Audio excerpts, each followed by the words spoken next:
Cik, tekan aku sih, engko tak crop ya. Assalamualaikum warahmatullahi wabarakatuh. Perkenalkan, nama saya Irsyad Falamal Pranoto dan teman saya Virus. Di sini saya ingin mewawancara tentang project membuat web yang berjudul Kesehatan Mental Gen Z. Pertanyaan pertama, apa yang kamu lihat pada kenyataan tentang kesehatan mental Gen Z? Yang saya melihat tentang kesehatan mental Gen Z. Kalau menurut pendapat pribadi saya, kesehatan mental Gen Z yang saya lihat kondisi saat ini ada beraneka ragam macam. Ada yang kesehatan mentalnya baik, ada yang kesehatan mentalnya kurang baik, dan ada yang kesehatan mentalnya tuh kayak masih apa ya, kalau dibilang ya kayak kurang gitu loh. Kayak mungkin gara-gara sekarang ada medsos ya, kayak Instagram atau TikTok. Sekarang orang-orang pada melihat di TikTok atau Instagram kayak konten-konten yang kurang edukatif, atau yang biasa dibilang kayak apa ya, ya pada umumnya lah gitulah. Itu jadinya kayak orang-orang itu gampang banget makan konten-konten TikTok yang kurang edukatif itu. Jadi kebanyakan melihat konten yang kurang beredukasi. Iya, betul. Yang kedua, bagaimana pendapatmu tentang kesehatan mental Gen Z? Kalau pendapat saya, ini tentang apa dulu misalnya pendapatnya kayak? Pendapatnya mungkin tentang salah satu contoh seperti kejadian, misal ketika ada yang ada masalah, mereka melampiaskannya dengan rokok, dengan nge-vape, dengan minum-minuman, HS dan semacamnya. Kalau pendapat saya kan sekarang kan sudah zaman now ya, udah canggih. Terus kan pasti kan ada banyak kayak postingan-postingan atau apa. Kadang ada orang yang belum bisa mengontrol dirinya, Gen Z saat ini. Jadinya tuh kalau misalnya gara-gara kemakan konten TikTok, contohnya kayak lagu sedih, kalau nggak galau atau apa, itu Gen Z saya ini kayak gampang banget, kayak langsung ngubah mentalnya. Jadi kayak masih belum diatur kesehatan mentalnya dia. Dan kalau untuk melampiaskannya kan tergantung orang kan, beda-beda. Ada yang kayak tadi rokok, itu berarti kurang. Tapi kan tidak mesti dengan merokok itu buruk kan. Pasti ada sisi baiknya juga bagi mereka. Mungkin kalau dengan merokok mereka bisa melepaskan atau meringankan beban mereka. Ya, ada yang juga yang melampiaskannya mungkin dengan bercerita kepada orang lain, ke orang tua, ke teman sendiri, bahkan sahabat sendiri ataupun pasangannya gitu. Yang ketiga, bagaimana respon atau perasaanmu mengenai ada kesehatan mental Gen Z? Respon buruk bisa, respon baik juga bisa. Kalau respon baik saya, ya kesehatan mental ini bisa menangani stres, bisa menangani pikiran, bisa menangani masalah. Jadi dengan kesehatan mental ini kita bisa mengatur apa yang kita hadapi. Ya, mungkin saat kita lagi terpuruk, kita tidak mesti harus emosinya berantakan, marah-marah gak jelas, atau mukul-mukul orang lain, atau mecahin barang. Itu kan tidak mesti. Jadi kita bisa melampiaskannya mungkin dengan merenungkan, kalau dalam bahasanya Arab itu muhasabah, evaluasi diri. Dan kalau respon buruk ya banyak ya, kayak alkohol, rokok, dan ataupun lainnya, jadi yang mungkin kurang tempat atau ruang untuk bercerita. Tapi kan ada itu Rusia yang apa namanya, kamu tau gak sih yang di TikTok itu yang mecah-mecahin barang yang ada suatu tempat ketika kita stres yang bayar itu loh. Ya, saya tahu. Itu juga gimana itu? Kan ada dua pandangan yang berbeda. Mungkin kalau satu orang ada kan, mungkin kalau ada yang satunya itu broken home atau satunya yang kayak keluarga harmonis. Ya. Ibaratnya gitu. Jadi kalau misalnya dari satu pandangan yang broken home ini, mungkin itu jadi tempat yang terbaik. Karena dia tidak mempunyai tempat cerita kayak kepada orang tuanya, dia bahkan takut untuk cerita, takut dimarahin atau takut dimentakin.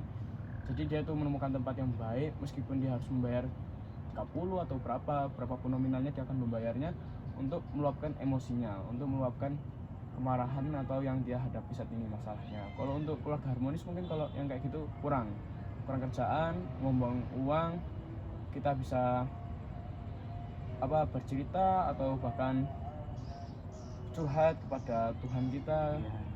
Dan ya intinya jangan diam saja lah. Nah, pertanyaan yang selanjutnya, apa yang kau dengar mengenai kesehatan mental, Kenzi? Yang kau dengar dari orang-orang lain lah istilahnya. Ya tanya kesehatan mental Gensis, orang kan beda-beda. Yang saya temui itu ya banyak juga unik-unik. Ada yang dia tuh harmonis kesehatan mentalnya, ada juga yang dia emosian, marahan, ada juga yang dia tuh stabil, tenang. Itu kayak udah dia tuh tenang, mau menghadapi masalah atau apa dia tuh ayo aja, mau cerita atau enggak ya udah, intinya dia tuh bisa mengatur diri yang tenang ini. Kalau yang emosian banyak juga, dia tuh mukul-mukul teman atau mukul benda kayak tembok atau apa, bahkan mencaci maki seseorang Meluapkannya. Kalau yang harmonis dia bisa menulis, bisa cerita, bisa curhat kepada siapa.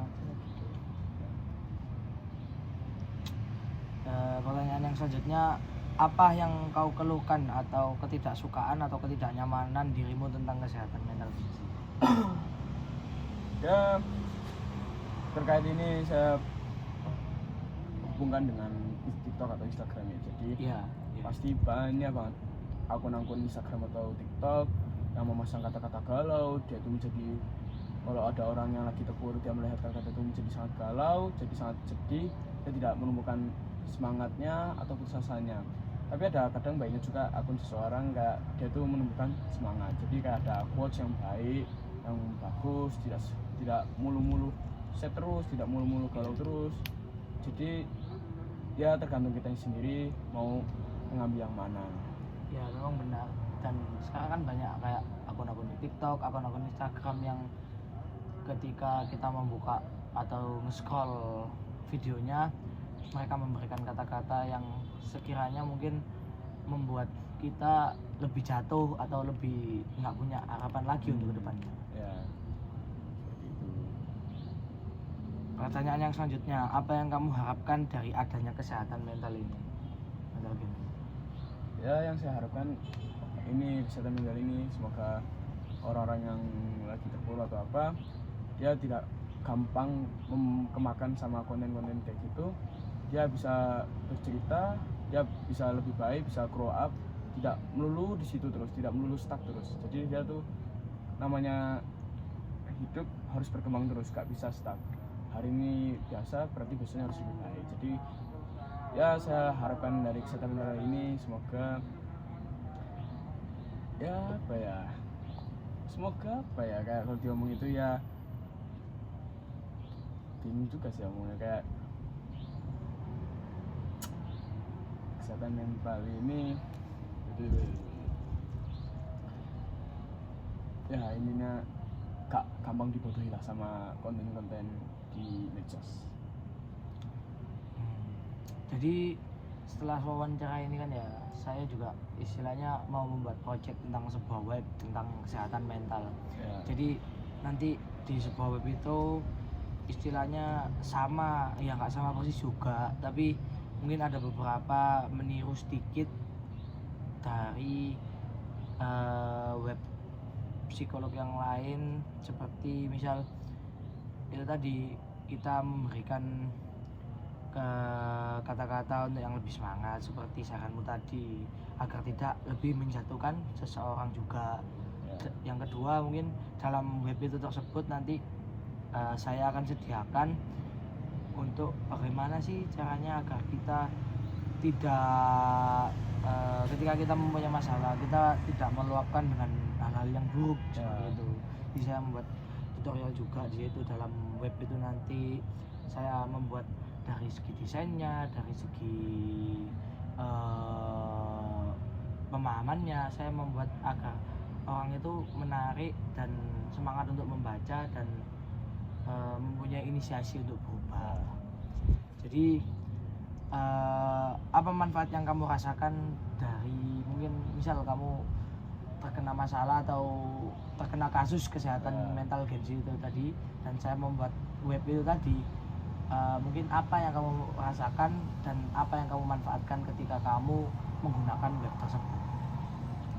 Jikalau saya suatu saat nanti mungkin mengalami masalah kesehatan mental dan saya menemukan website yang Anda buat itu, maka saya akan mencari motivasi yang pertama agar tidak terpuruk. Terus kedua, kalau di situ ada orang atau kayak guru psikolog gitu yang bisa diajak untuk konseling, maka berapapun bayarnya saya akan konseling, saya akan bercerita, dan saya akan mencari solusi bagaimana agar saya bisa melepas dari masalah ini dan menemukan jawabannya. Jadi saya akan melihat itu, menemukan motivasi, konseling, cerita, dan mencari solusi untuk menyelesaikan masalah ini. Tidak harus menghindar, tidak harus diam-diaman, jadi saya akan konseling. Oke.